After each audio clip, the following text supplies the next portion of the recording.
Hello, and welcome to Ms. PM Reads Christian Content, where we are continuing in Abscond by GG Wagner. And in our last video, Milo and Lyzee went to court to see if Milo could stop the adoption. Lyzee wants to put Jamie Quinn up for adoption. Milo's trying to stop it. We had a typical court scene, and Milo couldn't stop it. So now we are on Carefree. Lyzee's eyes opened wide, not sure what had awoken her. She listened to the quiet, her eyes searching the room, when she saw a strange light coming from the bathroom. Moving with caution, she crossed the few steps to the door. Peeking in, sure enough, a flashlight beam was shining through the lower corner of the blind. Her heartbeat amplified, thumping in her ears as she crawled toward the bedside table, snatching her phone from the charger. "Good morning. What are you doing up at this hour?" Sharon asked. "Someone is shining a flashlight into my window," Lyzee whispered into the phone. "I'll be right over," Sharon said. It only took seconds before Lyzee was opening the door for Sharon. She was amazed at how illuminated the property was. Suddenly remembering the security lights. Sharon's late husband, Jack, had wired them to be accessible from either the main house or here in the bungalow. Lyzee, being rattled, had not thought to turn them on. Sharon slipped in through the open door, continuing her phone call. She used her chin to point in the direction of the neighbor's house and covered the receiver to talk to Lyzee, just checking to see if they saw anything. Lyzee set frozen muffins on the counter, checking the date on the label and reminding herself to get this recipe from Gwen. These were by far her favorites. She listened to the one-side conversation between Sharon and the neighbors, convinced now that no one had seen anything. Grateful that she was a light sleeper, thinking of what might have happened. Her mind could not get past why someone was lurking around here and not scoping out one of the larger homes on the street. The light of the coffee machine turned green, a welcome distraction from all her thinking. She savored the aroma coming from the pot as she poured. "It's ready," Lyzee mouthed. "I'm glad you were already up," Sharon said into the phone. "I'll reach out to the neighborhood watch leader too. I appreciate it. Just give me a call back if you hear anything." Lyzee chose a muffin and then offered the plate to Sharon, who was still trying to get off the phone with yet another neighbor as the news spread. While she waited, Lyzee picked hers apart and nibbled on the smallest pieces. This wasn't how she'd imagined her day starting. Just the idea that someone had been that close to her window made Lyzee's shoulders shudder as a cold chill went through her body.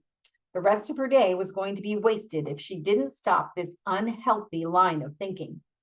She forced herself to focus on her favorite Bible verse and began repeating it over and over in her mind. "These things I have spoken unto you, that in me you might have peace. In the world ye shall have tribulation, and be of good cheer. I have overcome the world." John 16:33. "You're being too quiet. Are you okay?" Sharon asked as she laid her phone down on the table. "Yes, everything is fine. I feel bad for being such a big baby." "Hey now, I thought no such thing," Sharon reassured. "That was definitely strange, and I plan on getting to the bottom of it when I get back this evening. I'll be across town to help a friend that is moving." Lyzee gathered crumbs from the mutilated muffin and scraped them into her palm. She paused with her hand over the trash can. A very real pain rolled over her at the thought of throwing out perfectly good food. When she turned back around, Sharon had her hands immersed in the soapy dishwater, already scrubbing the carafe. "I could have gotten those later," Lyzee said. "My day should be pretty easy. I have a class this morning and then I'm studying with Finley. But after that, I'm free. I can make dinner for us, and maybe by then you'll have a report from the neighborhood watch." Surely someone's security camera caught something. Remind me to bring some groceries over. Checking the time here, okay. I peeked in your fridge. You're surviving on those frozen containers from Gwen and your endless supply of coffee.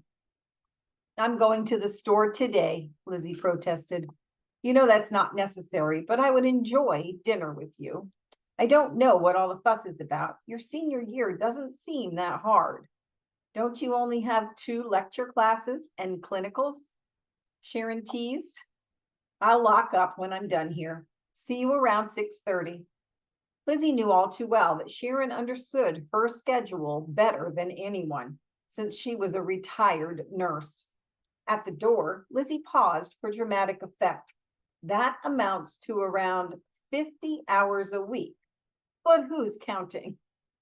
While holding back a smile, Lyzee closed the door and started towards campus. She stepped onto the worn path already crowded with bustling students. She watched their faces and couldn't help but wonder if one of them could have been the culprit. Maybe shining the light in her window had been some kind of prank. Lyzee shook her head, silently rebuking herself for allowing a beam of light to get her that rattled. The seat next to Finley was free, and Lyzee slipped in.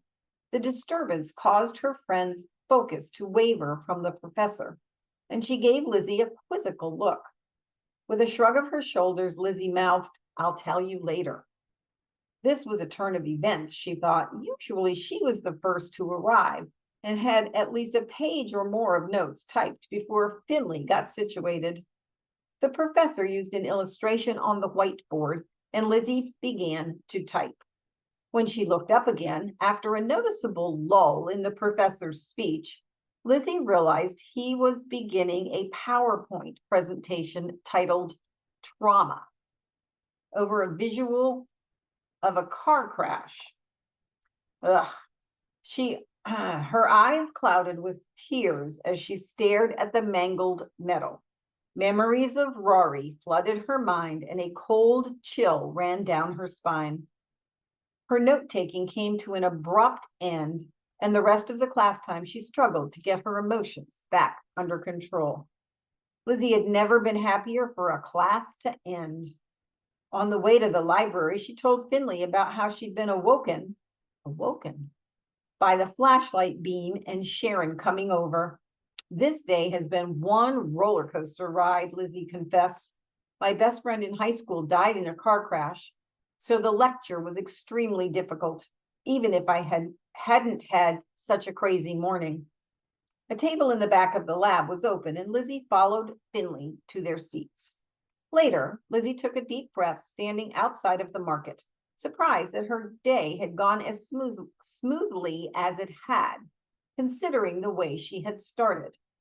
Lyzee checked the time, still not used to how early the sun was setting.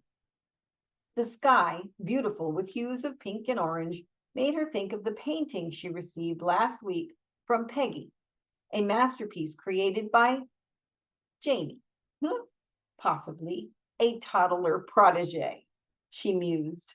The book bag was heavy enough, but she was used to that. It was the shopping bag that was weighing her down. Lyzee picked up her pace, relieved that the driveway was at least in sight. Oh, that's right, she walks. Holding the key toward the lock, she paused, a smile warming her. She snatched the bag up, pushed through the already open door. Sharon, you better not be stocking my fridge. I finally made it to the store, Lyzee said. Lyzee dropped the bag she was holding, her mouth gaping open. It wasn't Sharon who'd entered her home, but someone who had ransacked the place. Her body was on high alert as she tried to figure out if they were still in the house. The erratic beating of her heart thumping wildly against her chest made it hard to breathe. Her shaking fingers clumsily punched at her phone screen. 911, what's your emergency? My house has been broken into, Lyzee blurted. Lyzee struggled to answer the questions, her brain fuzzy. She took a couple of deep breaths, attempting to gain control of the shaking coming from her core. She was so cold. She heard sirens in the distance, and she could even see the hue of blue lights illuminating the dark sky as they turned the corner onto her street. A sense of relief washed over her. Lyzee held the phone to her ear and waited for Sharon to answer. Hello? Someone broke into the bungalow. The door was open and I thought it was you. They're gone now. The police just got here. I'm fine. I'll see you soon. Be careful. She ran outside to the officer who was just exiting his patrol car. Let's see how much longer we got. Oh, 1.5 pages. Okay. Ms. James, I presume? I am Detective Coburn. Do you know if anyone is in the house? No, I don't think so. I walked in thinking my landlord was inside, but the place was ransacked, Lyzee said. You wait here. The car is warm. I'll be out in a few minutes to get a statement, Detective Coburn said. Lyzee had just put her hand on the door handle when she saw Sharon pull into the driveway. She got into the car and slid over to make room for Sharon to climb in just before Detective Coburn came out. Are you Sharon Gibbs, the owner of the property? Detective Coburn asked. Sharon stuck her hand out to shake hands. Yes, I live in the main house and rent the bungalow to Lyzee. We have checked your house, Ms. Gibbs, and there is no sign of anyone trying to gain entrance there. It was only the bungalow, Detective Coburn said. The perp was gone. But I'm going to ask you both to come inside for a walkthrough to pinpoint if anything is missing. There were plenty of valuables in plain sight left untouched. Lyzee and Sharon obliged. The detective was right. Nothing of value seemed to have been taken, which for some reason made Lyzee feel even more disturbed than she thought she might feel about having been robbed. She shuddered as the kind officer presented a business card. My guys will finish up here shortly and we will get out of your way. This is my direct line. Please do not hesitate to call if you see or hear anything that causes you alarm. I have called a locksmith to come and fix your door. They should be here within the hour. One of our officers will stay here until the door is secure. Do you have any questions? No, thank you so much, sir, Lyzee said. When the officer had cleared the space, she and Sharon stood in the center of the room, assessing the damage. I'll start in the kitchen. With both of us working, it shouldn't take any time to get this place cleaned up, Sharon said. You didn't notice anything missing, huh? That is really odd. This whole day has been that way. Lyzee sat on the living room floor, her thoughts more scattered than the papers around her. What did the intruders think was here? She wondered. Picking up her computer, she rose to her knees, setting it back on the desk, and noticed a smell lingering in the air. It was spicy with a hint of citrus. Lyzee? Lyzee? And that's where the chapter stops. I think